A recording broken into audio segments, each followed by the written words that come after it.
तो कभी आपने बात की हिंदू राष्ट्र की उनसे? नहीं, जरूरत ही नहीं। हम कभी सरकार के भरोसे हिंदू राष्ट्र के नहीं है। एक बात और बड़ी विचित्र, कैसे बनेगा? मान लो आप हिंदू, इस देश का हिंदू अपने आप को पहले कट्टर हिंदू बनाए, तब भारत हिंदू राष्ट्र। कट्टर हिंदू की जरूरत क्या है? ये फंस गया सीएम। जैसे आपके मंच पे हमने कई बार देखा कि आप कहते हो कि तुम्हारा फलाना नाम है, तुम्हारे चाचा ये है, तुमको बीमारी ये है। एक पत्रकार का भी आपने पर्चा खोल दिया था, बेचारा बड़ा गाली खाया बाद में। देखिए, एक परंपरा हमारी वैदिक, आप पर भी आरोप लगा कि उसके फेसबुक से आपने पढ़ लिया था। धंधा बंद करवाएगा क्या? देखिए, 140 साल बाद फिर आपने स्टेटमेंट एक दे दिया था कि जो कुंभ नहीं आएगा वो देशद्रोही है। वो देशद्रोही नहीं नहीं, पापी नहीं, हमने देशद्रोही कहा था। हाँ, आकर्षित नहीं किया। आपने जब ये कह दिया कि जो नहीं आएगा वो देशद्रोही है, तब लोग कह रहे हैं कि मान लीजिए कोई आदमी सियाचिन में नौकरी कर रहा हो या बॉर्डर पे हो, या मेरे सब पत्रकार जो दिल्ली इलेक्शन कवर कर रहा था, अब आपने हम लोग को देशद्रोही बना दिया। भैया यही फिर ये क्या अंतर कैसे होता है? क्योंकि ये एलिगेशन आपके साथ चिपक गया है कि आप अंधविश्वास फैलाते हैं और अपने मतलब को बताते हैं कि हमको दिखता है, ये कहते नहीं दिखता है।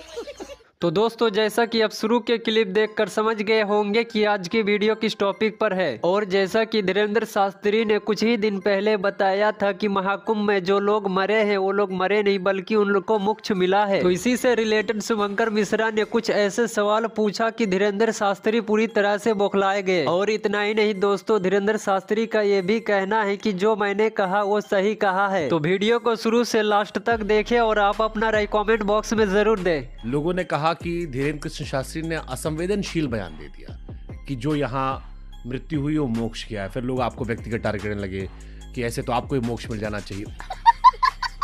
बहुत हर लेवल पे तो आपको लगता है वो असंवेदनशील बयान था जो कुंभ पर आपने दिया? अब अगर हम किसी गरीब को कहें कि पैसा सब कुछ नहीं होता है, तो वो कहेगा महाराज हमें पहले दे दो फिर बताएंगे।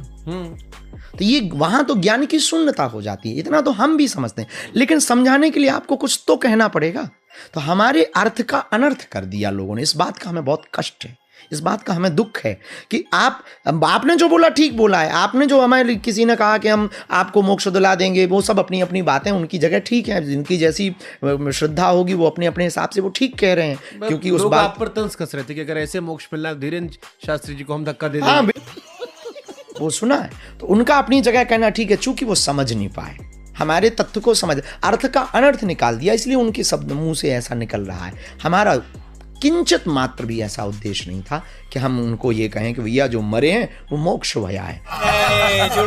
एक शंकराचार्य उन्होंने कहा कि आप भाजपा सरकार के प्रचारक के तौर पर काम करने लगे वहां पर, कि सरकार पर सवाल कवर करने के लिए आपने वो लाइन बोली। ये फंस गया सीएम। इसमें एक एलिगेशन आप पर मारा जो रहा था कि 140 साल वाला जो थ्योरी थी, 140 साल बाद कुंभ हो रहा है, ये गलत फैलाया गया था। ये नहीं है, ये हर बार फैला दिया जाता है।